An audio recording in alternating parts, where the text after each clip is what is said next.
CBC Radio 1. In the weather, one more quick look here. Sunny today with a high of 25. Tonight, there'll be a few clouds with a low of 12. And on Saturday, a mix of sun and clouds with some chance of showers, risk of thunderstorm, and a high of 27. Right now, it's pretty clear on the roads, but make sure that you're taking your time as you head in this morning. Not everyone lands their dream job. Most of us find something to pay the bills so that we can do what we love on the side.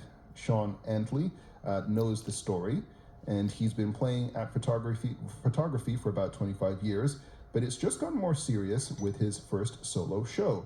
It's on for the month of September at the Elisa Craig Arts Center, and we've reached him on the line now. Good morning. Hey, how you doing, Matt? I'm good. You've been taking photos for a very long time. How does it feel to finally have your first solo exhibit? It's crazy. It's been kind of a wild ride, and it's when I first started talking with the House of Craig folks, it kind of seemed like a dream come true, and I've been loving every second of it. They've had a lot of traffic coming through and sold a couple of prints so far, and you can't ask for more than that when it's a dream. Your exhibit is called Chasing a Dream. I assume that's self-explanatory, but could you talk about that theme? Well, when we were coming up with the show, it was kind of trying to figure out, what would I do for my first show, and I started thinking back to my first 2-megapixel digital camera that I had back in '02 when I went to Africa, and then my wife and I moved back from out west to Sarnia, Ontario, and I started to think like my journey's been kind of an interesting one, and I've been chasing that dream, right? You always want to get your photos published, you want to get them hung on a wall, and so that's where that kind of came up, was chasing a dream and my photographic journey. So when you're out there, when you're on a walk, or when you're on a location trying to capture something, what do you see? What are the sorts of things that fit your eye that you want to try and capture when you're taking a photograph? One of the things that I love is wildlife.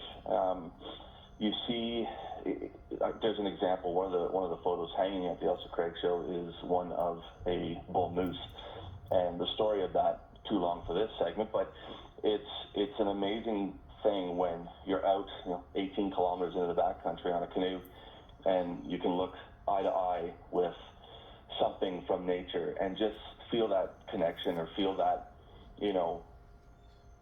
aspect of human meeting nature and just everything that comes with that. It's an unbelievable thing to see nature at its best and see how nature is very much like we are and a part of who we are.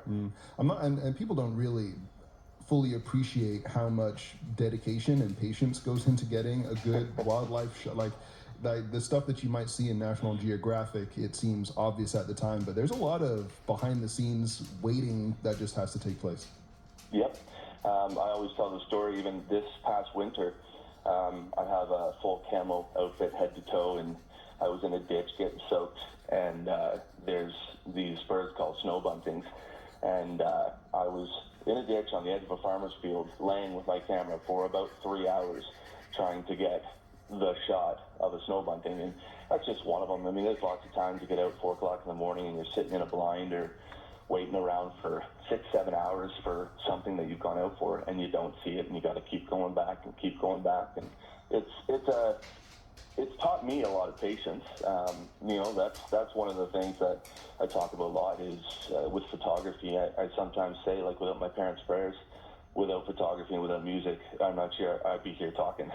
And why is that? What are some of the challenges that have made you a better photographer that you've had to overcome in your life?